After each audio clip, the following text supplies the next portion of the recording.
অগ্রহায়ণ মাসে এই গাছটি যদি আপনারা কোথাও দেখতে পান বন্ধুরা, তাহলে আপনারা অত্যন্ত ভাগ্যশালী। এই গাছটি ছুঁয়ে আপনি যা চাইবেন 24 ঘন্টার মধ্যে আপনার মনস্কামনা সত্যি হবে। রাধে রাধে বন্ধুরা, আপনাদের সকলকে নতুন আরেকটি ভিডিওতে আরও একবার অনেক অনেক স্বাগত। আশা করি ঈশ্বরের কৃপায় আপনারা খুব ভালো আছেন এবং সুস্থ আছেন। বন্ধুরা, চলছে অগ্রহায়ণ মাস। আজ আমি আপনাদের সাথে এই ভিডিওটিতে বিস্তারিত আলোচনা করব পবিত্র এই অগ্রহায়ণ মাসে এমন একটি গাছ, যেই গাছটি আপনারা স্পর্শ মাত্রই আপনাদের জীবনের সকল বাধা বিপত্তি খুব সহজেই দূর হয়ে যাবে এবং মনের সকল ইচ্ছা পূরণ হবে। যদি বন্ধুরা আপনারা খুব ভাগ্যশালী হন তাহলে তো খুব সহজেই পেয়ে যাবেন, আর যদি ভাগ্যে জোর না থাকে তবে এই গাছটি পেতে আপনাদের সামান্য কষ্টও হতে পারে। গ্রাম বাংলায় এই গাছ আপনারা খুব সহজে রাস্তার দুপাশে দেখতে পারবেন, জঙ্গলে দেখতে পারবেন, কোনো জলা জায়গায় বা আপনার বাড়ির উঠোনেও দেখতে পারবেন। যদি বন্ধুরা আপনারা শহরে থাকেন তাহলে গাছটি খুঁজে পেতে একটু সমস্যা হতে পারে। ভাগ্য যদি আপনার সহায় থাকে বন্ধুরা, তাহলে আপনারা শহরেও এই গাছটি খুব সহজেই পেয়ে যাবেন। এই গাছটির এক বিশেষ অলৌকিক ক্ষমতা রয়েছে। আমাদের সনাতন হিন্দু শাস্ত্রে আমাদের প্রকৃতির সমস্ত গাছ, ফুল, পাতার অত্যন্ত গুরুত্ব দেওয়া হয়েছে। কিছু কিছু গাছের আমরা নিত্য পুজো করি, নিত্য ধূপ দ্বীপ দিয়ে আরতি করি, জল ফুল নিবেদন করি। এমন অনেক গাছ রয়েছে, সেই গাছগুলোর মধ্যে রয়েছে স্বয়ং দেবতাগণ, আর সেই গাছগুলি পজিটিভ এনার্জিতে পূর্ণ। আবার এমন গাছ রয়েছে যেসব গাছে নেগেটিভ এনার্জি অর্থাৎ নেতিবাচক শক্তি রয়েছে। বন্ধুরা, আমাদের প্রকৃতির প্রায় প্রত্যেকটি গাছেই রয়েছে ধর্মীয় গুরুত্ব, কিন্তু হয়তো অনেক তথ্য সেই বিষয়ে আমাদের অজানা। বন্ধুরা, হিন্দু গৃহস্থ প্রায় প্রত্যেকটি বাড়িতেই কিন্তু তুলসী গাছ রয়েছে। আর এই তুলসী গাছে কিন্তু আমরা প্রতিদিন স্নানের পর শুদ্ধ বস্ত্র পরিধান করে জল ফুল নিবেদন করি, ধূপ দ্বীপ দিয়ে আরতি করি, তুলসী গাছের নিয়মিত পুজো করি। কিন্তু এই তুলসী গাছ ছাড়াও আরো অনেক গাছ রয়েছে, যেই সব গাছের রয়েছে অনেক ধর্মীয় গুরুত্ব। হয়তো সেই সব গাছের কথা আমরা অনেকেই জানি না। আর আমাদের প্রাকৃতিক পরিবেশে এমন কিছু অলৌকিক ক্ষমতাযুক্ত গাছ রয়েছে যার সম্বন্ধে কিন্তু আমরা হয়তো অনেকেই জানি না। আর এই অলৌকিক ক্ষমতাযুক্ত গাছের কিন্তু রয়েছে অসীম ক্ষমতা, যা আমাদের ভাগ্য পরিবর্তন করতে অনেকটাই সক্ষম। তাই বন্ধুরা, ভিডিওটি সম্পূর্ণ দেখার অনুরোধ রইল। সম্পূর্ণ ভিডিওটি দেখার পর কেমন লাগলো অবশ্যই কমেন্ট করে জানাবেন এবং কমেন্টে রাধে রাধে লিখতে একদম ভুলবেন না। ভিডিওটি ভালো লাগলে লাইক, শেয়ার ও নতুন বন্ধুরা প্লিজ চ্যানেলটি সাবস্ক্রাইব করে পাশে বেল বাটনটি অন করে পাশে থাকার অনুরোধ রইল, যাতে আমার পরবর্তী ভিডিও নোটিফিকেশন খুব সহজেই আপনাদের কাছে পৌঁছে যায়। আর যে সকল বন্ধুরা অলরেডি চ্যানেলটি সাবস্ক্রাইব করে পাশে আছেন তাদের অসংখ্য ধন্যবাদ। তো চলুন বন্ধুরা, আসা যাক মূল পর্বে। অনেক বন্ধুরাই হয়তো ভাবছেন একটি গাছকে স্পর্শ করা মাত্রই মনের সকল ইচ্ছা পূর্ণ হবে, এটাও কি সম্ভব? বন্ধুরা, আপনি যদি মনের ভক্তি ও বিশ্বাস নিয়ে নিঃসংশয়ে আপনার মনের ইচ্ছা যদি সেই গাছটিকে স্পর্শ করে মনে মনে বলতে থাকেন, তাহলে সেই গাছটি অবশ্যই আপনার মনস্কামনা পূরণ করবে। তবে বন্ধুরা, এই কথাটি অবশ্যই মাথায় রাখবেন, মনে সংশয়, দ্বিধা বা সন্দেহ থাকলে এই কাজটি করবেন না এবং কোনো ব্যক্তির ক্ষতি চাইবেন না, তবে কিন্তু আপনার মনের ইচ্ছা কখনোই পূর্ণ হবে না।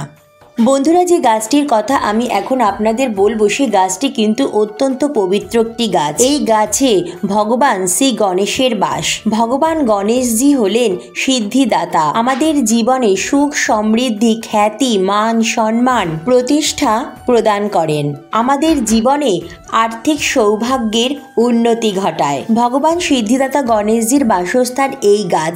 বন্ধুরা, এই গাছটি কিন্তু 10 বছরের বেশি বয়স হতে হবে, অর্থাৎ 10 বছরের বড় একটি গাছ হতে হবে। আর যে গাছটি ছুঁয়ে আপনারা আপনাদের মনোবাসনা জানাবেন সেই গাছটি হচ্ছে শ্বেত আকন্দ ফুলের গাছ। বন্ধুরা, শ্বেত আকন্দ ফুলের গাছ অত্যন্ত পবিত্র একটি গাছ, আর যে কোনো গৃহস্থ বাড়িতে এই গাছটি থাকা অত্যন্ত শুভ। তবে বন্ধুরা, সব বাড়িতে কিন্তু শ্বেত আকন্দ ফুলের গাছ লাগালেও কিন্তু হয় না, তার জন্য সঠিক পরিবেশের দরকার হয়। বন্ধুরা, এই শ্বেত আকন্দ ফুলের গাছটি কিন্তু একেবারে চারা গাছ হলে হবে না, এই গাছটি কিন্তু কমপক্ষে 10 বছরের থেকে বেশি বয়স হতে হবে। মান্যতা রয়েছে সিদ্ধিদাতা গণেশ ঠাকুর এই শ্বেত আকন্দ ফুলের গাছে বসবাস করে। শ্বেত আকন্দ ফুলের গাছের যে মূল রয়েছে সেই মূল গণেশজির সুরের আকার ধারণ করে, তাই অনেকেই শ্বেত আকন্দ ফুলের যে মূল, যেটি গণেশজির সুরের আকার ধারণ করে, সেটিকে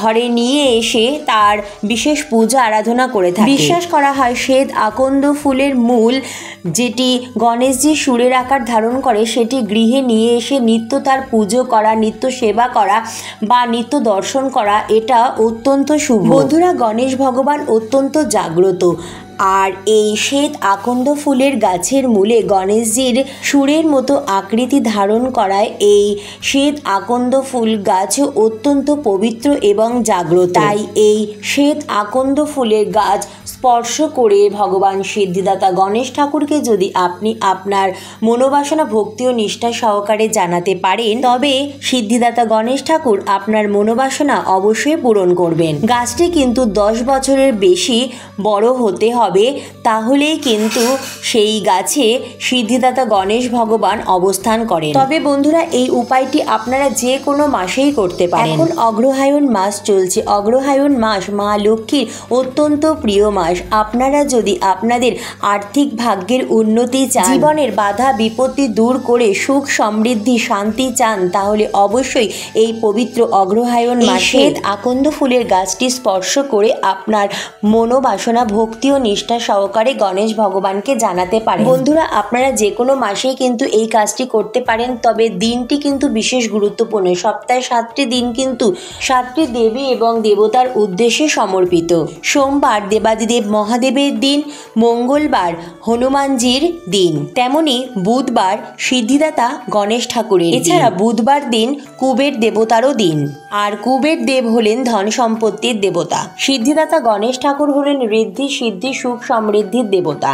যেই গৃহে বা যেই ব্যক্তির উপর ভগবান সিদ্ধিদাতা গণেশ ও ভগবান কুবের দেবের আশীর্বাদ রয়েছে, ঋদ্ধি সিদ্ধি মান সম্মান। বন্ধুরা, অনেক সময় দেখা যায় অনেক কাজকর্ম পরিশ্রম করার পরেও কিন্তু সেভাবে আর্থিক সুফল বা মান সম্মান সঠিকভাবে লাভ হচ্ছে না। পরিবারের সদস্য বা বাইরেও আপনাকে কেউ সম্মান করছে না, তবে সেক্ষেত্রে আপনাকে বুঝতে হবে বন্ধুরা, আপনার বুধ কিন্তু অত্যন্ত দুর্বল, আর তাই জন্যই আপনি আপনার প্রাপ্য সমাজে মান সম্মান অর্থনৈতিক প্রতিষ্ঠা বা ক্ষমতা পাচ্ছেন না। তাই বন্ধুরা, পবিত্র এই অগ্রহায়ণ মাসে মনের ভক্তি ও বিশ্বাস নিয়ে শ্বেত আকন্দ ফুলের গাছটি স্পর্শ করে আপনারা আপনাদের মনস্কামনা ভগবান সিদ্ধিদাতাকে অবশ্যই জানান। দেখবেন ভগবান সিদ্ধিদাতা গণেশের কৃপায় 24 ঘন্টার মধ্যে আপনাদের মনের ইচ্ছা পূরণ হবে। বন্ধুরা, পবিত্র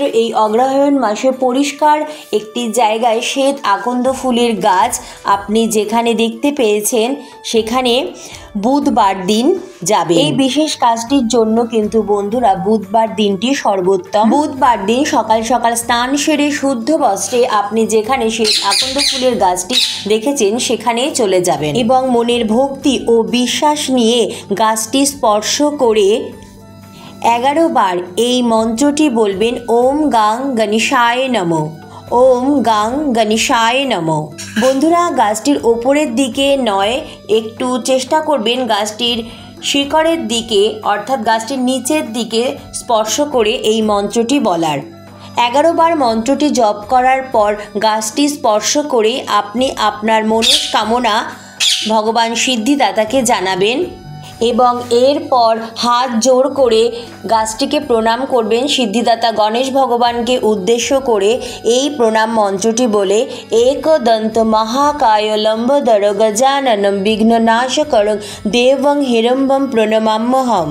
সিদ্ধিদাতা গণেশ ভগবান হলেন সর্বসিদ্ধিমান সংকটমোচন। আপনার জীবনে যদি অনেক দিন ধরে বাধা বিঘ্ন লেগে রয়েছে, তার থেকে আপনি মুক্তি পেতে চান, তো আপনি খুব সহজেই মুক্তি পেয়ে যাবেন। তাছাড়া শ্বেত আকন্দ ফুলের গাছ কিন্তু বাড়ির বাস্তুর জন্য অত্যন্ত ভালো। বাড়িতে নেগেটিভ এনার্জি দূর করে পজিটিভ এনার্জির বৃদ্ধির ক্ষমতা রয়েছে এই গাছে। তাই বন্ধুরা, আপনারা পারলে অবশ্যই এই অগ্রহায়ণ মাসের বা যে কোনো মাসের বুধবার দিন বাড়িতে অবশ্যই একটি শ্বেত আকন্দ ফুলের গাছ লাগানোর চেষ্টা করুন এবং নিয়মিত এই গাছের পরিচর্যা করুন। এবং এই গাছে যখন প্রথম ফুল আসবে, সেই ফুল দেবাদিদেব মহাদেবকে সর্বপ্রথম নিবেদন করুন। দেবাদিদেব মহাদেবের শ্বেত আকন্দ ফুল অত্যন্ত প্রিয়, তাই দেবাদিদেব মহাদেবকে এই আকন্দ ফুল দিয়ে পুজো করুন। এবং যখন গাছটিতে অনেক বেশি ফুল হবে, তখন অবশ্যই নিজের হাতে ফুলের মালা তৈরি করে দেবাদিদেব মহাদেবকে নিবেদন করবেন। তবে বন্ধুরা, এই কাজটি আপনারা যখন করবেন অবশ্যই দেখবেন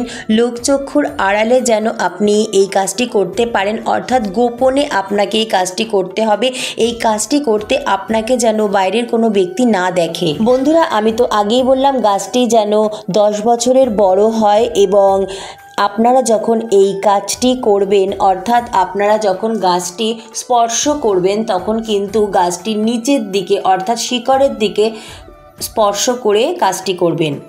এই গাছটি বিষাক্ত তবে অত্যন্ত কার্যকরী। এই গাছের ফুল, ফল, পাতা, আঠা এবং এই গাছের শিকড় দিয়ে নানা প্রকার উপায়বিধি ও টোটকা করা যায়।